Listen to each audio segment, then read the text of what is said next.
Clermont Gauthier est titulaire de la chaire senior de recherche du Canada en formation à l'enseignement à l'Université Laval. Il est reconnu comme un chef de file international dans son domaine avec 41 ouvrages publiés et plus de 200 articles édités en plusieurs langues et plus de 300 communications présentées dans une vingtaine de pays. Ses travaux ont exercé un impact important sur les politiques de formation des enseignants au Canada et dans plusieurs pays. Alors, Clermont, à vous la parole. Donc, si possible, vous limitez là, à vos 8 minutes. Oui, merci.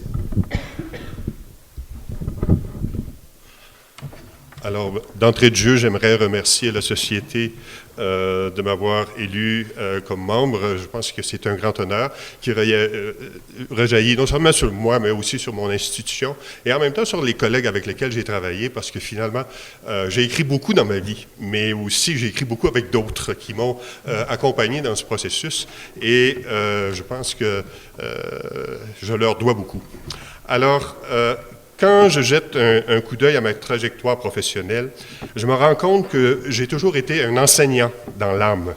Non seulement j'ai d'abord été formé en enseignement, puis occupé le métier de professeur durant 40 ans, mais j'ai aussi toujours cherché à comprendre la nature et le fonctionnement de la pédagogie.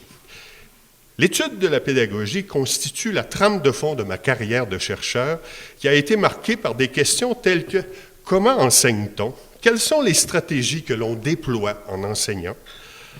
Avec quelle efficacité peut-on, par de meilleures pratiques pédagogiques, améliorer l'apprentissage des élèves? Ces stratégies formalisées peuvent-elles être intégrées dans les programmes de formation initiale et continue des enseignants?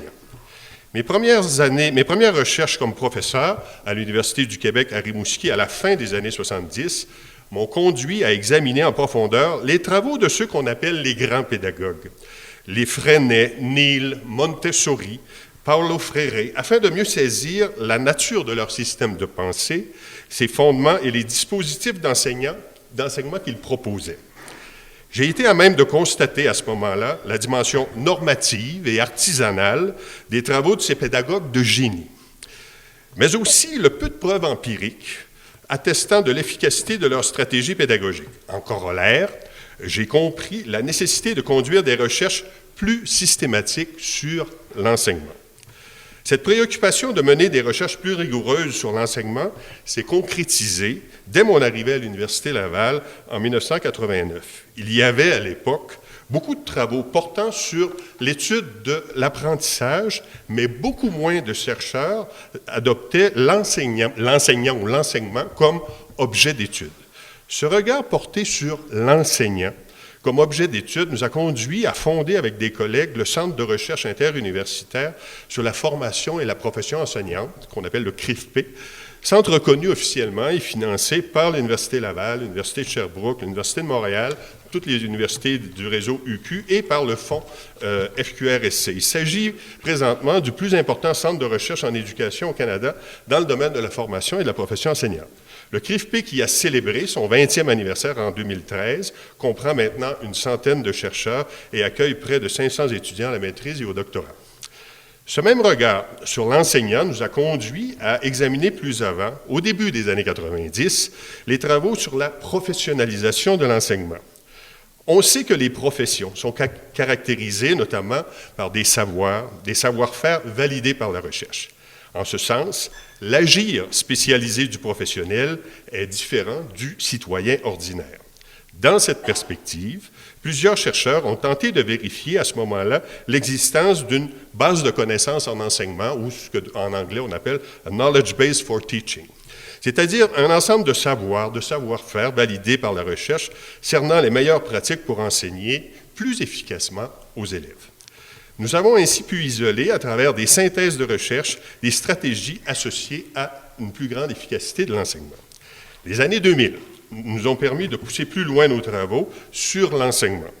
Nous avons alors profité de la mise en place de l'importante réforme de l'éducation au Québec pour faire la critique des approches proposées par le gouvernement pour mieux connaître les recherches sur l'efficacité de l'enseignement basées sur des données probantes et poursuivre notre entreprise de synthèse des meilleures pratiques pour enseigner. Nos travaux semblent avoir été reconnus par les milieux d'enseignement qui optent désormais de plus en plus pour des stratégies basées sur des données probantes que nous avons identifiées. Toujours au cours des années 2000, dans le cadre de la chaire de recherche du Canada, dont nous avons la responsabilité, nous avons pu travailler dans divers projets internationaux sur l'étude de la profession enseignante et de la formation des enseignants, projets financés par de grands bailleurs de fonds internationaux. Ces projets nous ont permis de mettre en évidence le fait que les réformes de l'éducation, entreprises en contexte international et notamment dans les pays en développement, ne prennent pas ou peu d'appui sur la recherche empirique en enseignement. Alors que nous disposons maintenant de résultats de recherche de plus en plus solides qui permettraient d'améliorer les pratiques enseignantes de ces pays et qui minimiseraient les risques d'échec de ces réformes, force est de constater que l'opinion prend trop souvent la place des données probantes et plombe la qualité des réformes entreprises.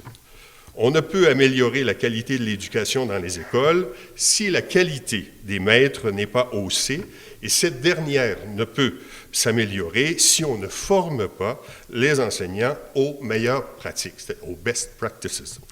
Il y a encore bien du chemin à parcourir, mais je me réjouis de constater que l'on a réussi à formaliser, au cours des 3 dernières décennies, de bonnes pratiques pour enseigner.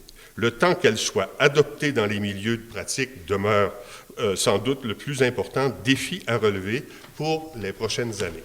Thank you very much. Merci beaucoup.